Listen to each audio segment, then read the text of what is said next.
Hello students, let's see what we are going to see in the video session.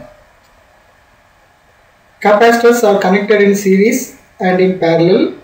Charges are distributed in a conductor and the principle behind the lightning conductor. Construction and working of an Van de Graaff generator. These are the questions we are going to deal today.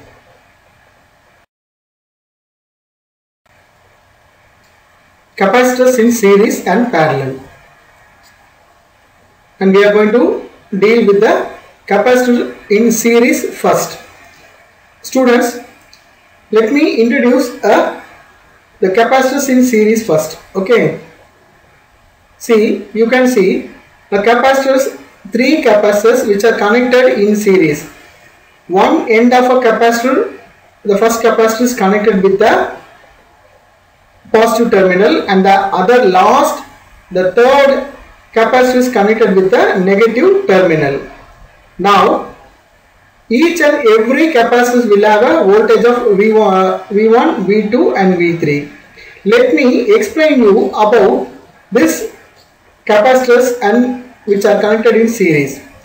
Usually in the village festivals we used to have a street lights. As you know, throughout our full street, the persons who are celebrating the feast will implant a new street lights which contain lot of tube lights, and that all tube lights will record a 40 volt current only, and there will be no other bulb or any other current circuit in that series of tube light connections. That's because the voltage between each and every tube lights will resemble the same.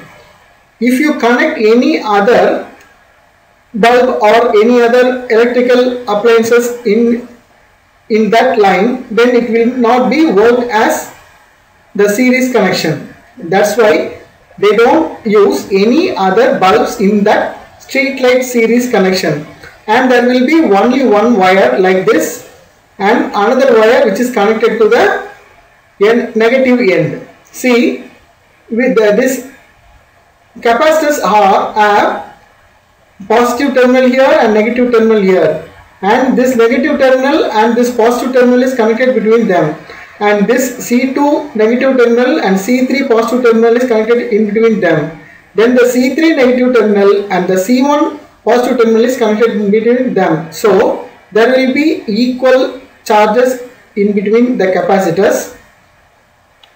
For another example, let me give the decorative lights which we use in Christmas and Diwali festivals. There also you can see a same voltage of LED lights. Okay, then only the series of lights will be glitter as you need, as you wish. Now consider three capacitors of capacitance C1, C2 and C3 which are connected in series with a battery of voltage V. As soon as the battery is connected to the capacitor which in series, the electrons of charge minus Q, the charge minus Q, are transferred from the negative terminal of the battery to the positive terminal of the battery. Transfer from negative terminal of the battery to the positive terminal of the battery. And by this process, each capacitor shows the same amount of charge. That means Q. The capacitance of the capacitors are in general different. The voltage across each capacitors are also different, which have V1, V2 and V3. The total voltage across each capacitor must be equal to the voltage of the battery. Okay, the total voltage are equal to the voltage of the battery. This V1, V2 and V3 are equal to V.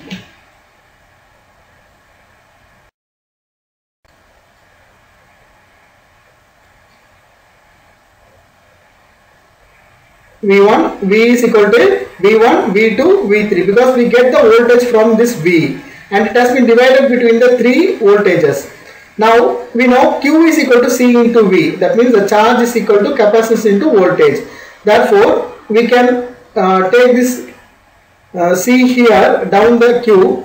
So V is equal to Q by C1 plus Q by C2 plus Q by C3. And in the second equation, we can take the Q commonly out. So Q into whole bracket 1 by C1 plus 1 by C2 plus 1 by C3. This is going to be the second equation. If three capacitors in series are considered to form an equivalent single capacitor CS, this all the three are considered to form as a CS, then we have V is equal to Q by CS. For all these three we put CS, but it has been in 1 by C1, that's why we also use 1 by CS. Substituting this in equation 2, we get 1 by CS is equal to 1 by C1 plus 1 by C2 plus 1 by C3. Therefore, Q by CS is equal to Q into 1 by C1 plus 1 by C2 plus 1 by C3. Thus, the inverse of equivalent capacitance CS of the three capacitors, that means C1, C2 and C3, are connected in series is equal to the sum of the inverse of each capacitance, that means 1 by C1, 1 by C2 and 1 by C3. This equivalent capacitance CS is always less than the smallest individual capacitance in the series. Okay, this total capacitance of CS is equal to that individual capacitance in the series. That means the CS is equal to C1 or C2 or C3.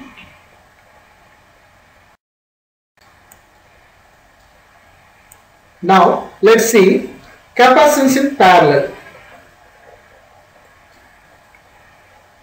In this picture you can see the positive is connected with the positive terminal of a battery is connected with each and every capacitors C1, C2 and C3, and the negative terminal of the battery is also connected between C1, C2, C3, all the three capacitors, but it's not in the case of series connection. What kind of connection is this? In our house we will have a parallel connection because in each and every room is connected with lot of different types of electrical terminals. Sometimes we can use our fridge in a hall, or sometimes we use our washing machine in the kitchen. It can be changed. So all the terminals are positively and negatively charged. Then only we can change that connections. If we have a series connection, then it's not possible for us to use all the connections inside our home. That's why the house is built with the capacitance in parallel connections. Now let's see what's this parallel connection. Let us consider three capacitors C1, C2 and C3 are connected in parallel with the voltage of battery V.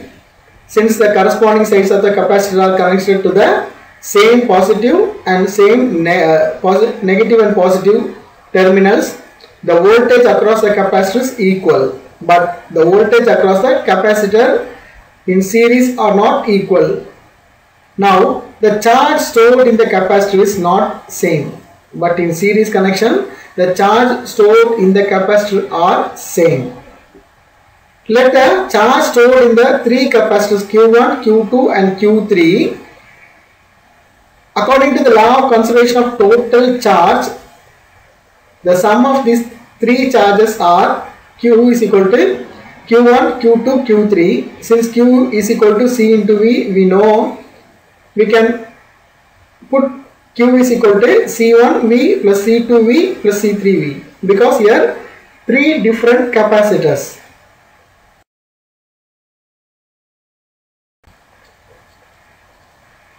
if these three capacitors are considered to form a single capacitance Cp with total charge Q, then Q is equal to Cp into V, and substituting this value of Q in equation 2, we get Cp V is equal to C1V plus C2V plus C3V, or Cp is equal to C1, C2, C3. All are summated.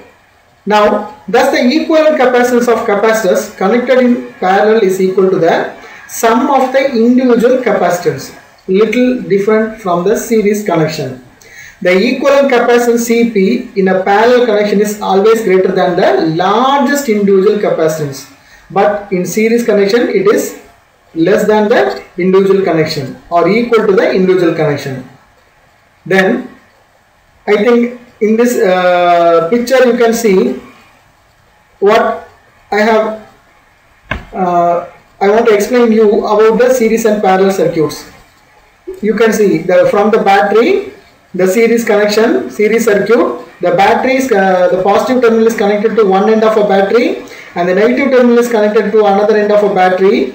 The positive and negative terminals between the two bulbs are being interchanged. Then in the parallel circuit, you can see the positive terminal of a battery is connected between the two bulbs and the negative terminal is also connected between the two bulbs. Okay, I think it's easy for you to understand. That's why I made this circuits.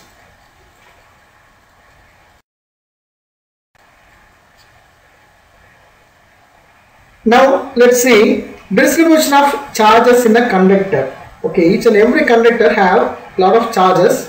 They will remain with some amount of charges even they have been switched off.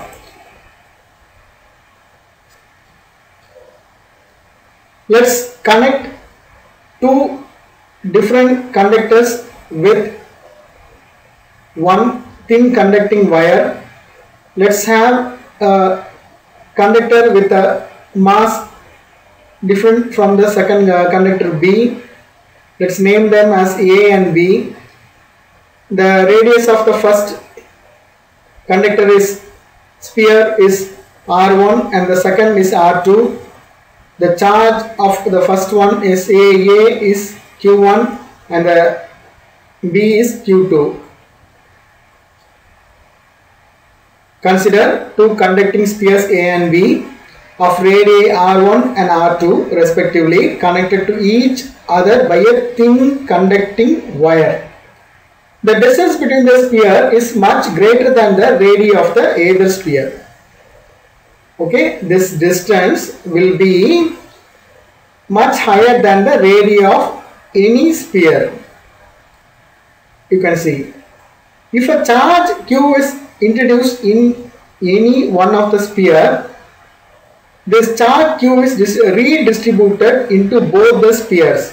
The charge is redistributed to both the spheres such that the electrical potential is same in both the spheres. They are now uniformly charged and attain electrostatic equilibrium. Both the spheres attain the electrostatic equilibrium. Now let Q1 be the charge residing on the surface A and Q2 be the charge residing on the surface of a sphere B. Therefore, the introduced charge capital Q is equal to Q1 plus Q2. The charges are distributed only on the surface and there is no net charge inside the conductor. That you all know. In the equipotential surface, we learn about the charges distributed in the surface of the conductor. Then the electrostatic potential at the surface of a sphere A is given by VA is equal to 1 by 4 pi epsilon 0 Q1 by R1, which is termed as the equation number 1. Then the electrostatic potential at the surface of the sphere B is given by VB is equal to 1 by 4 pi epsilon 0 Q2 by R2. This is for the second sphere. Since the spheres are connected by a conducting wire, the surface of the both spheres together form an equipotential surface, which implies that VA minus VB. Therefore, Q1 by R1 is equal to Q2 by R2. That means the VA and VB are equal. So we can also cancel this two terms and put the Q1 by R1 in the left side and Q2 by R2 in the right side. This is equation number 3. Let us take the charge density on the surface of the sphere A, which is sigma 1, and the charge density of the surface of the sphere B is sigma 2. This implies that the charge Q1 is equal to 4 pi R1 sigma 1 and Q2 is equal to 4 pi R2 square sigma 2. Substituting these values in the equation number 3, we get sigma 1 R1 is equal to sigma 2 R2. Okay, if you substitute this, you will cancel the R and the Q. So we used to get sigma 1 R1 is equal to sigma 2 R2. And we conclude that sigma R is equal to constant because both the sides we have the same terms. Thus, the surface charge density sigma is inversely proportional to the radius of the sphere. For a smaller radius, the charge density will be large, and for a large radius, the charge will be less. Lightning arrestor or a lightning conductor, which is a device used to protect tall buildings from lightning strikes. It works on the principle of action of points or a. Let's see another very important question. Van de Graaff generator. Have you heard about this Van de Graaff generator? Actually, Van de Graaff generator is usually used in the nuclear power stations. Let me explain what are the principles and how it has been used.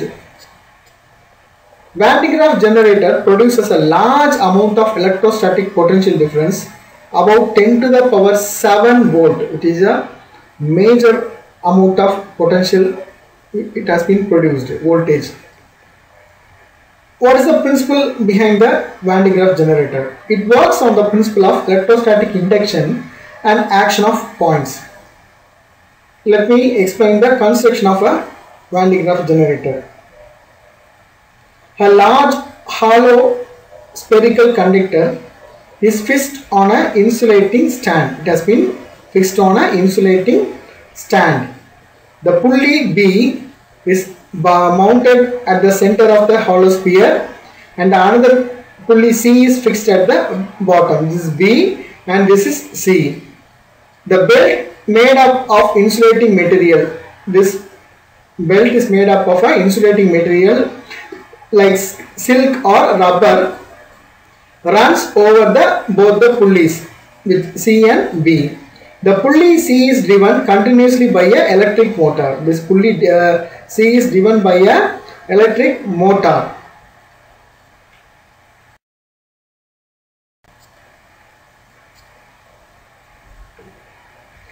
Two cone-shaped metallic conductor E and D are fixed near the pulley. One is E here and another one is D here. Okay, then this one D and this one E. The cone D is maintained at the positive potential of 10 to the power 4 volt by a power supply. We used to give a 10 to the power 4 voltage here using the D. The upper cone E is connected to the inner side of the hollow metal sphere. It has been connected, and this D and E will have a brush type of nature. Due to high electric field near the cone D, air between the belt and the cone D get ionized. The air between the belt the comb D and the belt get ionized, the positive charges are pushed towards the belt. The positive charges are pushed towards the belt and negative charges are attracted towards the comb D. Negative charges are attracted towards the comb D and positive charges towards the belt. The positive charges stick to the belt and move up. It move up and reach the comb E. When the positive charges reach the comb E, the large amount of negative and positive charges are induced on either side of the comb E due to electrostatic induction.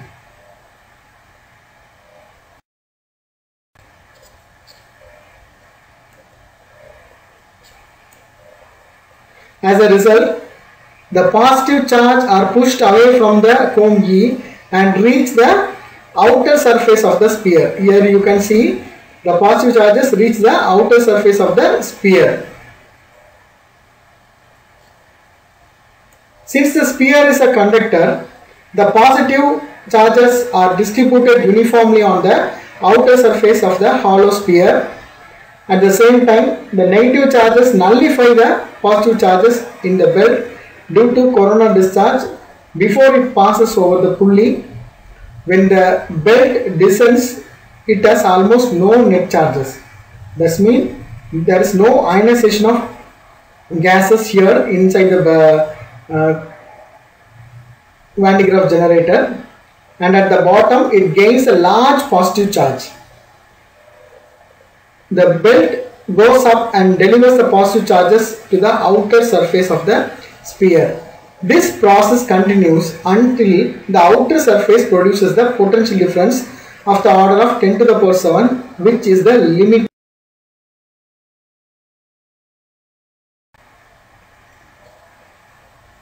We cannot store charges beyond this limit since the extra charge starts leaking to the surrounding due to ionization of air. The leakage of charges can be reduced by enclosing the machine in a gas-filled steel chamber at a very high pressure. And what are the uses of this Van de Graaff generator, which I mentioned earlier in the starting of this question? High voltage produced in this Van de Graaff generator is used to accelerate the positive ions, that means the protons and neutrons, for a nuclear disintegration, which is conducted in the nuclear power projects. Usually in the Kudanglam also we use this Van de Graaff generator, and this Van de Graaff generator is also used in some other applications also, because in the scientists, they used to regenerate the high voltage they need, so they use this Van de Graaff generator. Thank you students. With this lesson we come to an end of the first lesson, electrostatics. Totally 14 classes for this electrostatics. We take this 14 classes or 14 sessions because this is a big lesson, and this lesson will support you to get more marks in the 12th standard physics. Now, using the study material, concentrate on your studies, then only you can get good marks using this chapter. Thank you.